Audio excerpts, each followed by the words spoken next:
Ngayon po ay gaganapin ang rito ng koronasyong kanonikal sa ating ipinagbubunying patrona, ang Nuestra Señora de la Anunciata, ang pintakasi ng Buso-Buso. Pakinggan po natin ang pagbasa sa dekreto ng koronasyon mula sa Santa Sede. Tumayo po ang lahat.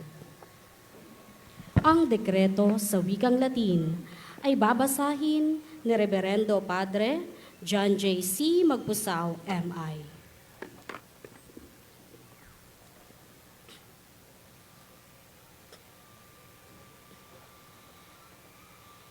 Dicasterium de Culto Divino et Disciplina Sacramentorum, Protocolum Numerus, Septingenti, Viginti 4, Antipolensis, Instante Excellentissimo Domino, Roberto Cruz Santos, Episcopo Antipolensi, Litteris, Dai Viginti 4, Mensis Octubris, Duomilia Viginti 4 Datis, Vigore Facultatum Peculiarium Uic Dicasterio, Assumo Pontifice Francisco Tributarum, per libenter concedimus, ut gratiosum simulacrum Beata Maria Virginis de Annunciatione, quod in loco og Buso-Buso, in urbe Antipolensi pie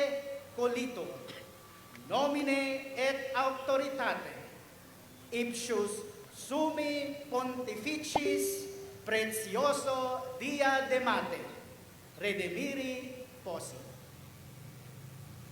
Contraris quibus libet minime obstantibus, exaedibus dicasteri de culto divino et disciplina sacramentorum, dai novem mensis Januari 2025, signatus Arturus Cardinalis Roche, Prefectus, Victorius Franciscus Viola, OFM, Archiepiscopus Asecretis. Maupo po ang lahat. Ang dekreto sa wikang Ingles ay babasahin ni Reverendo Padre Placido de Jose, M.I.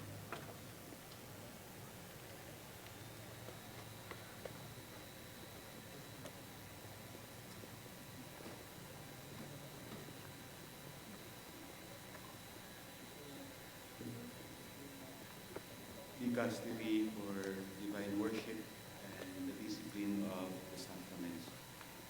Protocol number 724, Antipolo.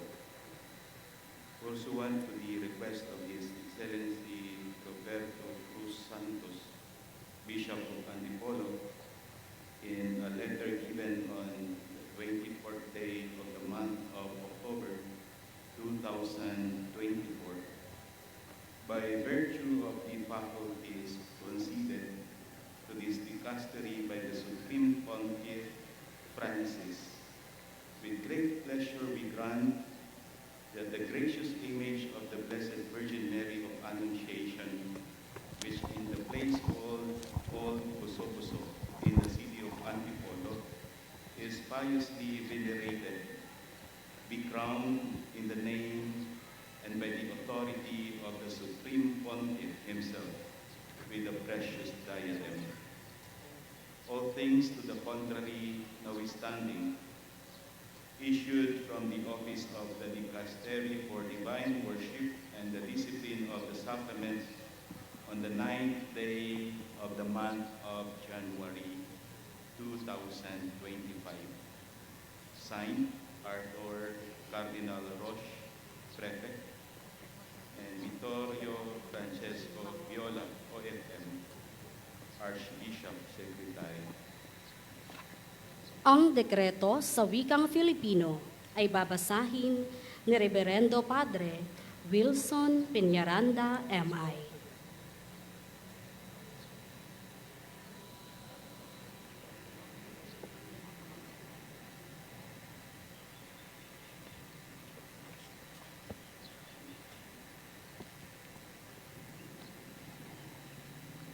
dikasteryo ng banal na pagsamba at ang disiplina ng mga sakramento.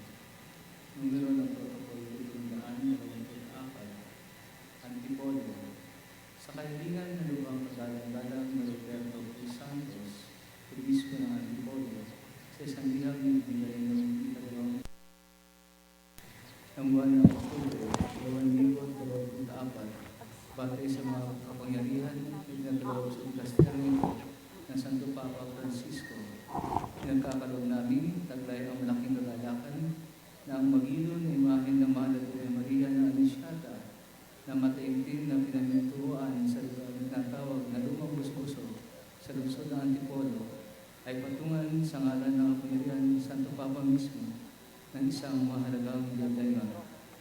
Lahat ng mga salungat dito ay napawalang bisa.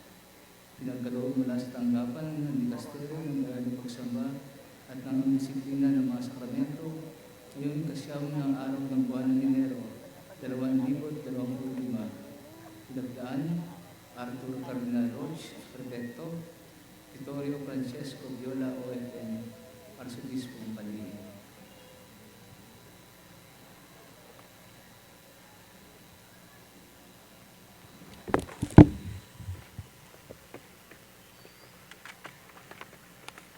Atin pong palakpakan at ating mapagmahal na Ama sa biyayang ito.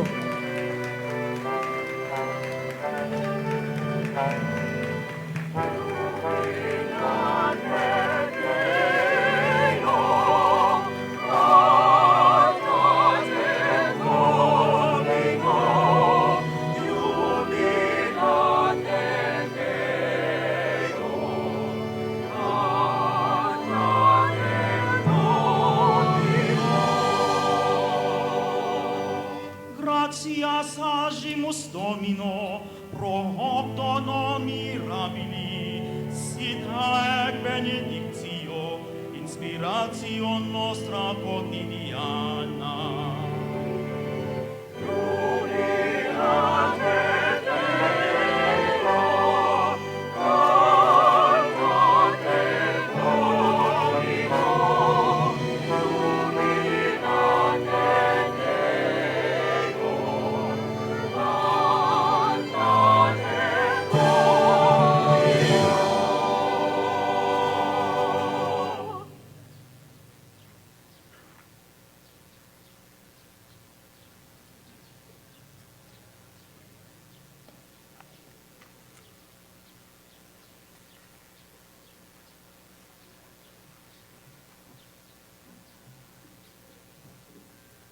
Ngayon po ay ihahandog ang setro na nagsisimbolo sa kapangyarihan ng mahal na Birhen, ang 12 bituing sinag na nagsasagisag sa pagiging ina ni Maria sa luma at bagong tipan, at ang korona na nagtatanghal kay Maria bilang reyna ng langit at lupa.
Tumayo po ang lahat para sa pasasalamat at pagluhod. Kapuri-puri ka, Panginoon Diyos ng langit at lupa, sapagkat sa iyong karunungan, katarungan at awa, ibinulid mo ang mga makapangyarihan at itinaas ang mga nasa abang kalagayan. Ang iyong kahangahangang karunungan ay nahayag sa salitang nagkatawang tao at sa kanyang Birheng Ina. Ang iyong anak ay buong layang nagpakababa hanggang sa kamatayan niya sa krus. At ngayon ay nakaluklok sa iyong kanan sa kaninningan ng iyong kalwalatian bilang hari na mahari at Panginoon na mga Panginoon. Ang Birhen naman ay ninais makilala sa taguling abang alipin, ay binukod para siya'y maging ina ng manunubos at ina rin ang lahat ng tinubos. Ngayon siya ay pinagbubunyi ng higit sa mga anghel at nakaluklok sa kawalatian kasama ang kanyang anak na nanalangin para sa aming lahat, ang reyna ng awa ng mga humingi ng biyaya. Panginoong mawain, tunghayin mo kaming iyong malingkod na nagpuputong ng korona sa ina na iyong anak. Maitanghal namin ang iyong anak bilang hari ng sanlika at makalapit kami sa kanyang ina bilang aming reyna. Pagkalooban mo kami ng biyaya na masundan namin sila sa paglilingkod sa iyo, na gawin ang hiningi ng pag-ibig sa kapakanan ng aming mga kapatid, na talikuran ang aming sarili, at igugol ito upang aming kapwa sa iyo, na nagpapakababa dito sa lupa upang matanghal sa langit, kung saan ang puto ng kaganapan ng buhay ay iyong gantimpala sa iyong matapat na lingkod. Inihiling namin ito sa pamagitan ni Jesucristo kasama ng Espiritu Santo magpa sa walang hanggan. Amen.